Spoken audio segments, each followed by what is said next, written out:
Episode 1, I Thought I Was Happy. Welcome to this series. I'm Jackie Moran, and alongside my kinesiologist and intuitive healer, Bernadette O'Connor, we're having honest, unscripted conversations about the journey that transformed my life.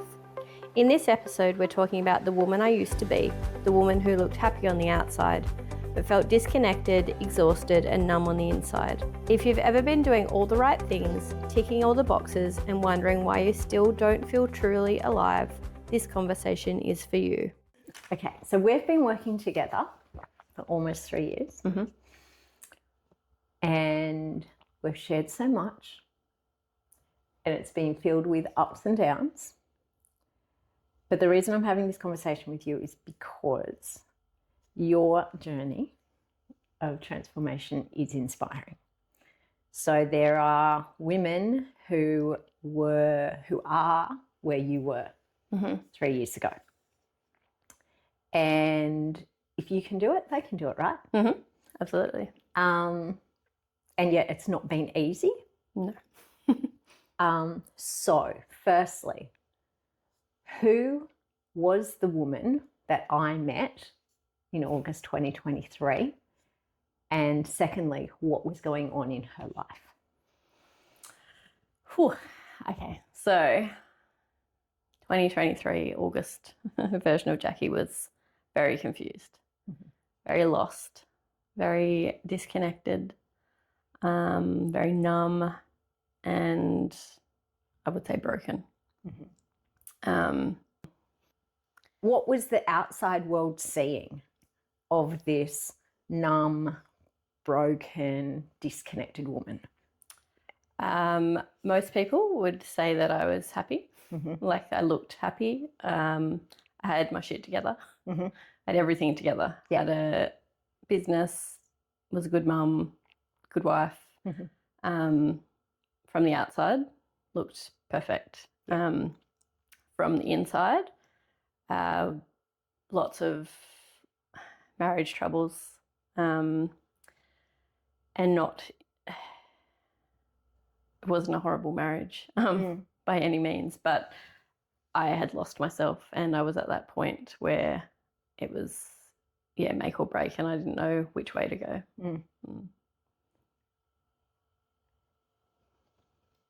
Does it have to look broken to be broken?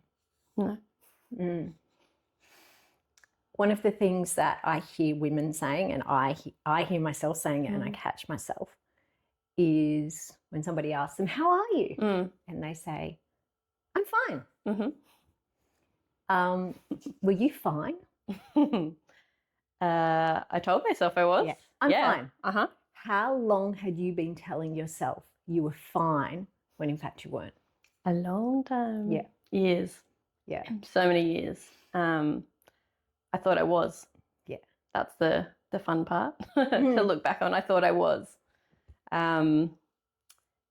In that last, little bit of time, I was definitely I realized I was definitely not. And I'm not fine now. I'm not fine, but I'll play the I am fine card. Yeah. And I still remember being at work and having these conversations with a workmate, and I go, I'm fine. And my voice will get higher and higher. And she'd go, I can tell you're not fine. I'm like, I'm fine. I'm fine. It was like this facade that I had to put on. Yeah. Because I didn't see any other way. And I think that's the thing. It's like we're often trapped in that I'm fine because I'm just doing life and this is what we do.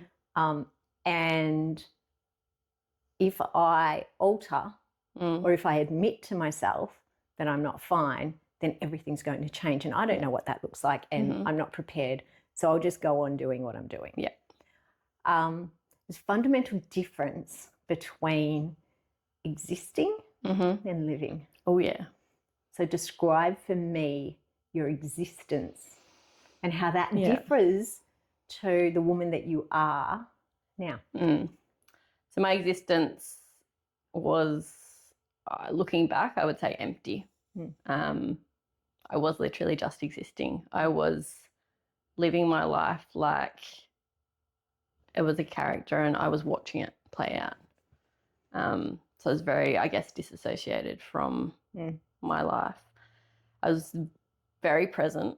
I did all the things with my son, and I was present but not present. I was physically present. He thought I was present, but I was disconnected. And it really just did feel like I was not living my life. Like I was just going through the motions, going, okay, this is what I've got to do today, and this is just what I need to do to survive. The word survival. Did you realise you were in survival? No. Do you see a lot of the world in survival? Yes. Yeah, and not realising that there actually is a different way to live. Now, when I hear people say that, it's like, there's a new way. And I might or might not do an eye roll. Because to be truly living is beyond survival, but it doesn't mean that it's not hard. No. It doesn't mean that you escape the realities. No. It's actually that you're more in the realities, not dumb.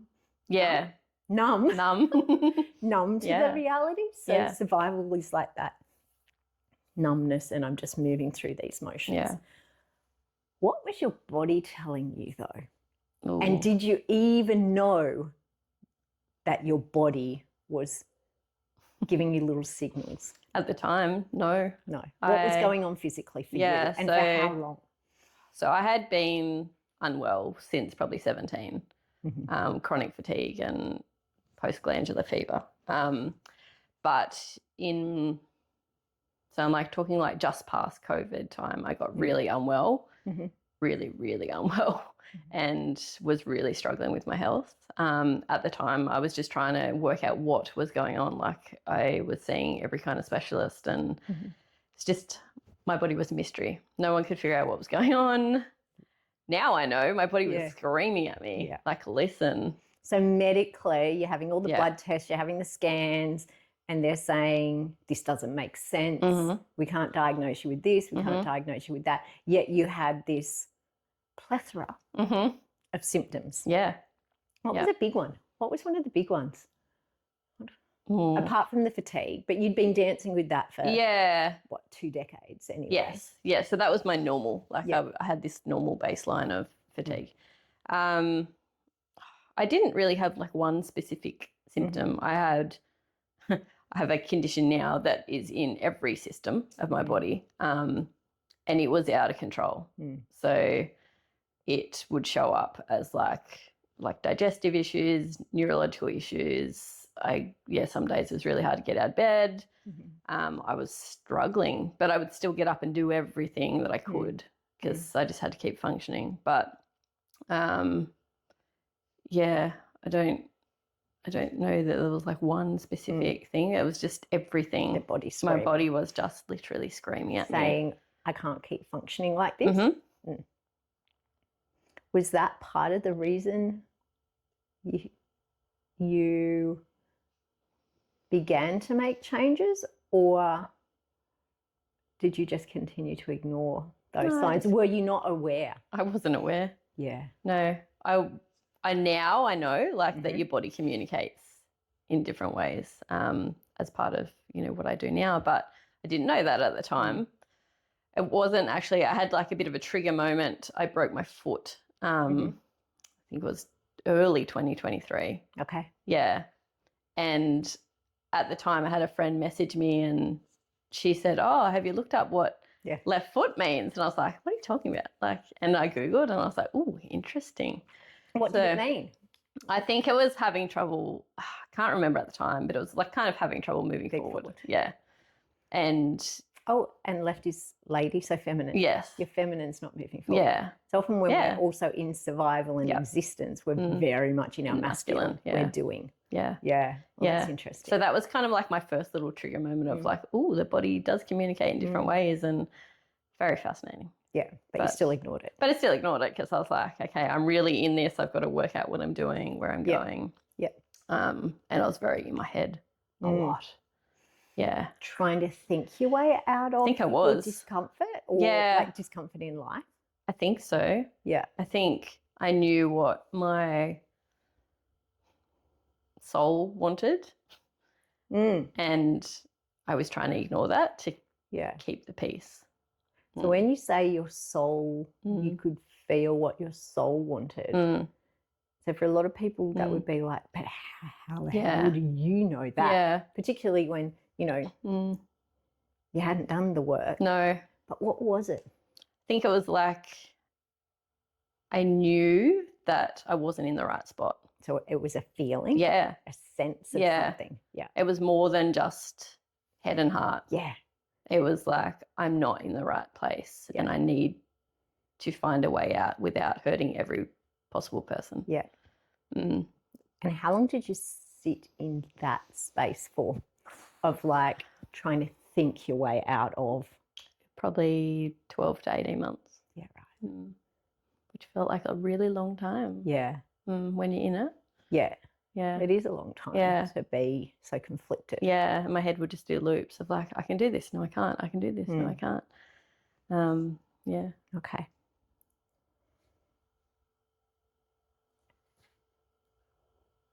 This is a really interesting question because it kind of feeds from what we've just spoken about.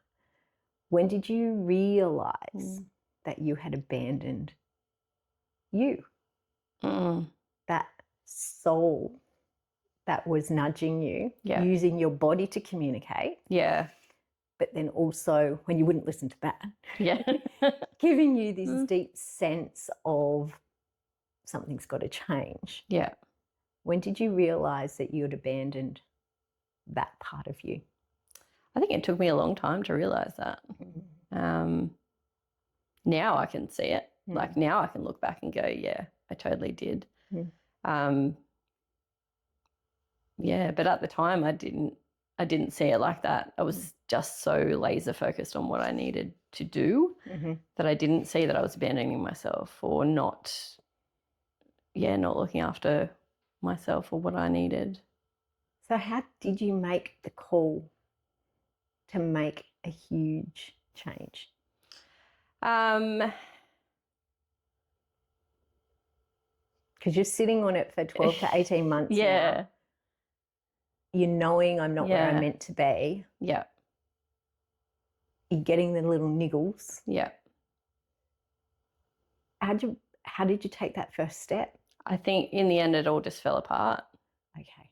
So very much held it together. We'd been on a big holiday, got back and I was still in that mindset of I can do this, I can keep it together, I can at least hold on another couple of months. And it just all fell apart. It just unraveled. So it fell apart or you fell apart? Or the facade of your life fell apart? The facade fell apart. I couldn't keep up the act anymore. And it was done. How did you feel? Relief. Yeah, interesting. Because, such an interesting question to ask because most people will think that when it all falls apart, I'm going to feel devastated and traumatized and shocked and all of those things, which there will be levels of that. Yeah, for sure. But when you're honest with yourself, that feeling of like, it's done. Yeah. And now something new can come. Yeah. I think, like shock and relief coexisted for a few days. Yeah. It was like we'd been together a long time. Yeah. And it was not a shock that it was coming, but it was a shock that it was finally done. So I think like I just initially went into shock, but there was this undercurrent of relief that stayed. The shock disappeared, the relief stayed. And so it's the relief, like when you said relief, I could feel like the exhalation of a breath. Yeah. So much tension being held for so long. And then just this,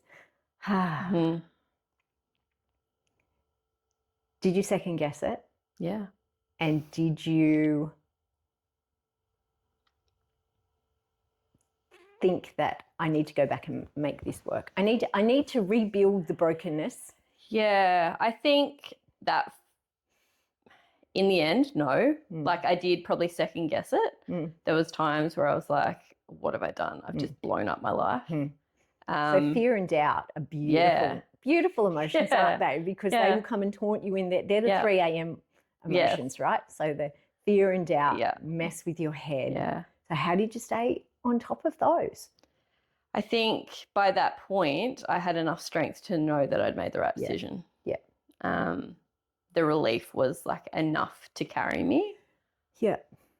I knew that there was no going back. I often see when people, I describe this to people, that they're in this zone, they're in this life, and at some point it starts to be uncomfortable, and that's well, perhaps I've outgrown it, but then they'll stay. Yes. Because it's what I know. So it might be uncomfortable, but it's what I know. Until it gets so uncomfortable that they can't stay. Yeah. So then they move over here into the new life or begin it, and it's so terrifying. It's so uncomfortable because this is known. Yeah. And even though I don't want this anymore, but this is known, this is comfortable. So then, and every fear, every doubt, all the voices that say, what are you doing? Why did you do that? We don't do this in our family. We don't do that. Invite you back. But your relief, your assurance kept you in the discomfort of the new. Yeah, even when I felt really broken, I was like, I just knew that there was no way back, that I didn't want to go back. So the new is not smelling roses. Oh, no. The new is deeply uncomfortable. Yes. Yes. And you stayed, though. I did.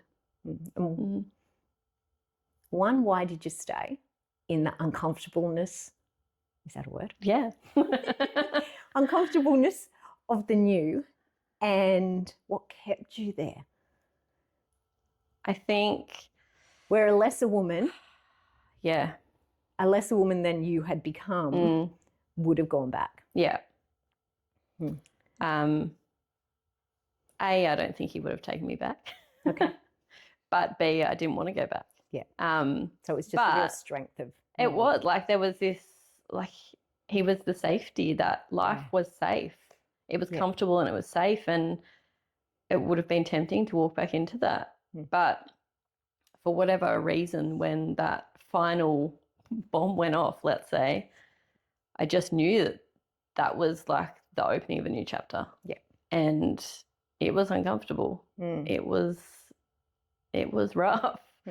But I could see the light at the end of it, I guess. I could see. Even though it was only a tinsy little speck. It was, it was like the tiniest light ever. But I knew that maybe at that point that I couldn't abandon myself. Yeah, right. That it was like, no, you've come too far. You've made this choice now. You've blown up your life. Now you have to rebuild. So I'm just getting this vision of, it's like the bomb's gone off. I'm in complete darkness now, and I'm in shock. But there's something in me that's saying, but this is where I'm meant to be. Yeah. And then, the devil comes in and taunts you, tempting you back. But you saw a little glimmer. You saw enough light kind of piercing through into the darkness, which sounds very metaphoric. But what was that? What was that wee bit of light? I think the light was what I had lost when I was younger. Like, yeah. Why do we feel like we're crying? I think it was the version of me that knew that there was something maybe not better, just different out there. And she pierced through the darkness just to give you a little bit of hope and an invitation to, like, hey, come back to me. Yeah. Yeah, that's beautiful.